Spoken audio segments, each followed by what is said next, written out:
So have you ever thought about being a Wisconsin Conservation Warden?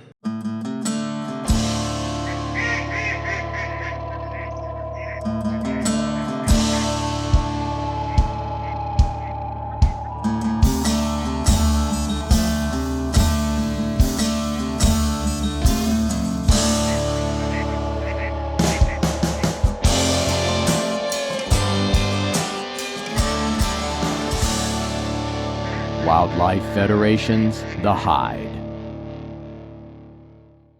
Welcome back, everyone. Mark Hackage and special guest Lieutenant John Sinclair from the Wisconsin Department of Natural Resources Warden Force. Welcome, John. Thanks for coming today. Yeah, thanks for having me, Mark. Today we're at Milford, Wisconsin's premier shooting facility, and I'm walking down the stairs and you get all the aroma from the kitchen upstairs. I'm starving. It's terrible. Anyway, the reason we're here today is coming up, the Warden Force is going to be opening a new class for recruits, right? Yeah, that's just right. Coming up in April here, we're going to open our application process, which only happens once a year for our conservation warden team. So now's a great time for people that have been thinking about it to really start laying the groundwork and prepare for that process. I think the actual window for application is April 11th, beginning of May, like May 7th, correct? Yep, that's exactly right. So we'll start taking electronic applications on April 11th, and then that application period will close at the end of the day on May 7th. So you have 3-4 week window there to get your initial application in, and that's your chance this year. Real quick, do you have to take a physical test for this? So there is a physical testing component. Forget it. All right, we're going to go on to the main part then, because that's not going to work for me. Okay. Well, that comes a little later in the process, so you got time. So realistically, it's got to be pretty cool to be a game warden in Wisconsin. Absolutely. I've been in this job a little over a decade now, and it doesn't feel like it's been more than a year or two. It just flies by because I've enjoyed it so much. Right. So right now, hopefully there's some folks watching this, maybe they're just getting out of high school, maybe they're in college, or you know what? Maybe they've started college or they started a different job and they just said, you know what? This isn't for me. What does it take to be a warden? Yeah, it's a great question and a great point. We really hire people from all walks of life, different ages, different backgrounds, and different levels of expertise in different topics. And so we really want people to know that it takes all sorts to make a comprehensive and competent game warden team or conservation warden team. So what does it take? Well, we're looking for people, I think, first and foremost, that have some really good skills. And I don't mean the hard skills. I almost mean more of the soft skills, working with people, communicating, both written communication, verbal communication, comfortable getting up in front of people, giving presentations, and working through contentious and sometimes tense conversations as well. So you got to be comfortable in those environments, and we'll certainly help you gain that confidence as well. But we're looking for people that are really good communicators. I think secondly, we're looking for people that can connect with people that are different than themselves. So, right, the people we serve are really all the people that live in Wisconsin and all the people that visit and recreate in Wisconsin. So it's a pretty diverse group of people, and we have to be able to treat all of them with respect, take the time to listen to their concerns and try to address them, and be able to treat them, just the way we treat anybody else. So it's critical when you're getting into the conservation warden career, I think, is that ability to work with and communicate with people that are different than you and appreciate the perspectives that they bring. So that's a big deal. Third, and probably no surprise here, we want people that have a passion for the outdoors. And that can really mean anything, right? It can be your more traditional hunting and fishing backgrounds. That can be people that just love getting out in a canoe or a tent and going camping. So we really look for people that care about our natural resources and want to protect them, and also care about the people of Wisconsin, because we protect all the natural resources, we protect the environment, and those things impact literally everybody in our state. So people with an interest in natural resources in general, this can be a great fit for them. It doesn't have to be, that they have to appreciate one specific thing, like they're avid fishermen or women or avid hunters. It doesn't necessarily have to be the case for you to get into this career. One of the things that I always felt was extremely important in being a good warden is the fact that you need to be able to communicate with the people that you're going to meet, hunting, fishing, trapping, and all the other outdoor activities, just like you said. But I think having some background in the natural resources and the outdoors gives that individual a significant edge. And you don't have to be a hunter, but if you fish or if you're familiar with properties, that is an automatic, instantaneous connection that you can communicate at a level in which it's going to benefit you and that person in the outdoors.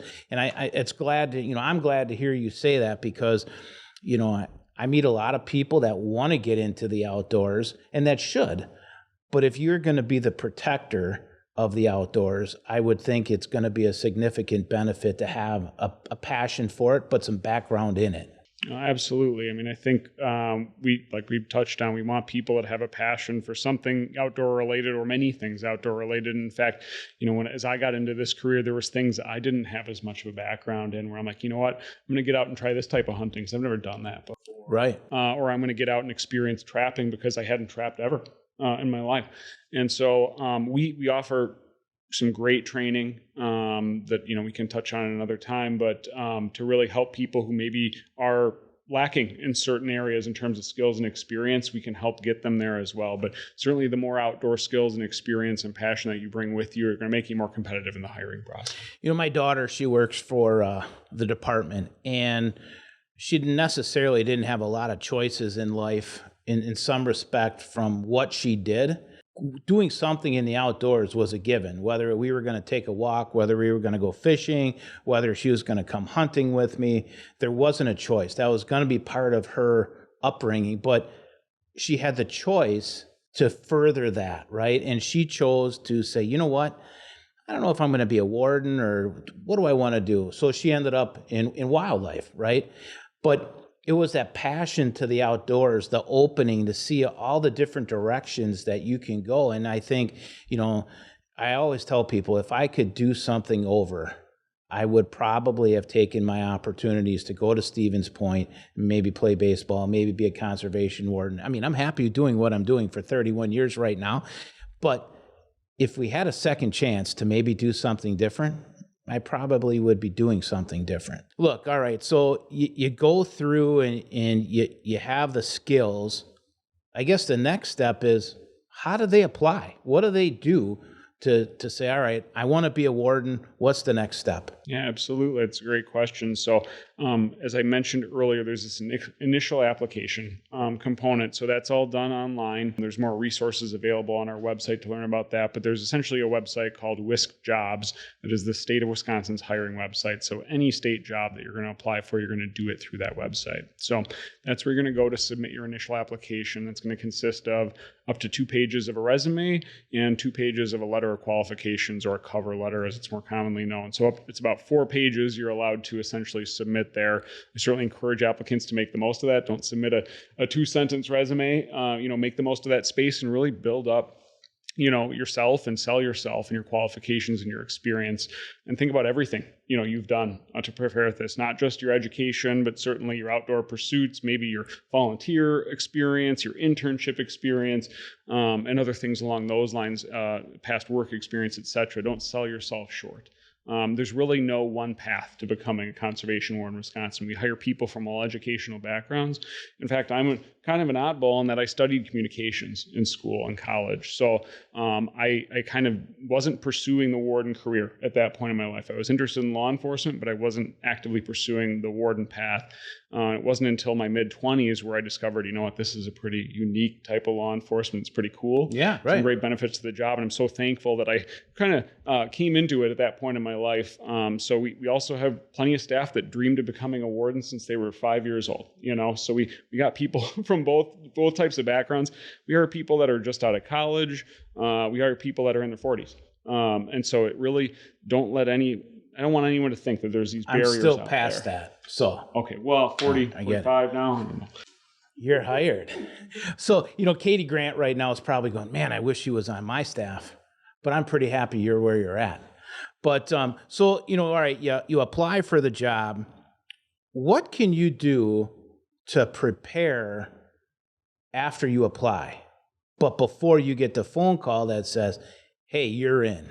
Yeah, so that's a good question too. So just like really any law enforcement job throughout the country, but especially in Wisconsin, the hiring process takes a lot of time. And that can be challenging for people because in today's world, people want to submit an application, get word back, maybe have an interview and get hired in a few weeks. And that's just not. It's not weeks, right? It's not a weekly, yeah, right? So, I mean, to give people a sense of the timeline, and this is what I had to go through as well when I came into the DNR. But if you're applying in April, there's going to be some steps in the process, and I can walk through that. But there's going to end up being at least 2 rounds of interviews, probably 2 rounds of interviews, physical fitness assessment, and a background investigation.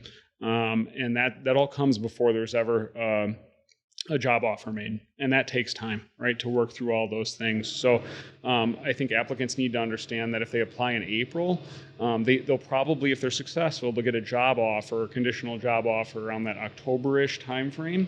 And then they won't actually start employment with us most likely until January of the next year. So that's April through the end of December, where you're technically in our hiring process, but you haven't yet started as a DNR employee. Awesome. I think that's one of the key factors. You know, when you apply for this job, like you said, all right, I applied for a job. That post comes down in May. I'll probably hear something by, I don't know, June or July. Not the case. You might hear some contact and communication in there, but if you get chosen, pretty much sometime January of 25 is when you're going to put on a pair of boots and a gray shirt, potentially. Yep, that's right. So our academy, which I guess I should probably delve into, explain we'll that a get little into bit. that. Okay, Yeah. that sounds good. But our academy wouldn't start until typically the first week in January.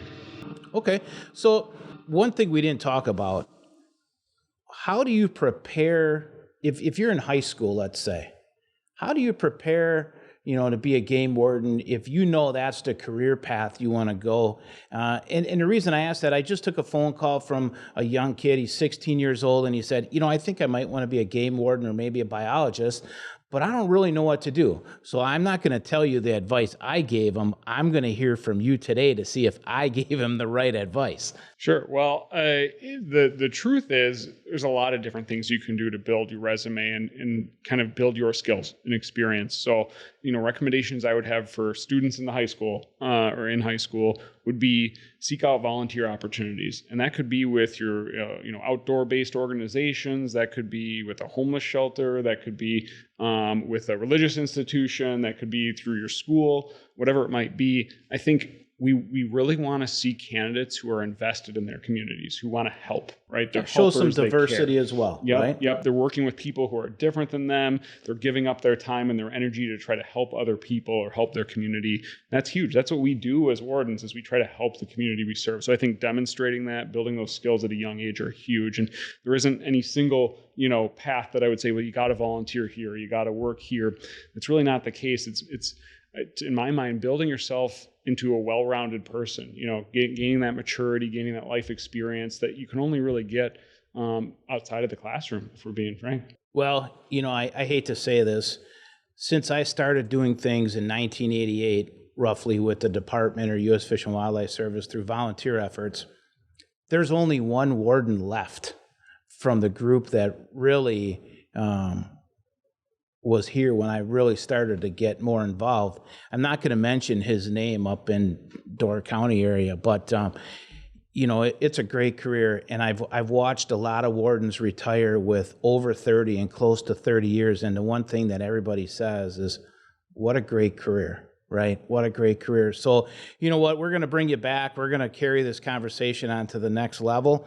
But, John, I want to say thanks a lot for taking some time out of your day, and hopefully this podcast can get you some good applicants, and hopefully I'm going to get a chance to see them later in the year. So, John? Absolutely. I appreciate the opportunity, and I encourage anybody, go in and search Wisconsin Warden on your search engine. You'll find our recruiting website. We got a ton of information there, as well as contact information so you can reach out to our recruiters. Awesome. Well, thanks, everyone. Chase Baker behind the cameras, making John look good. I know what Chase is going to say about me, so it's not important. But thanks, everyone, for watching, and appreciate it. And have a great day. And everybody that's applying for this job, good luck. Thank you.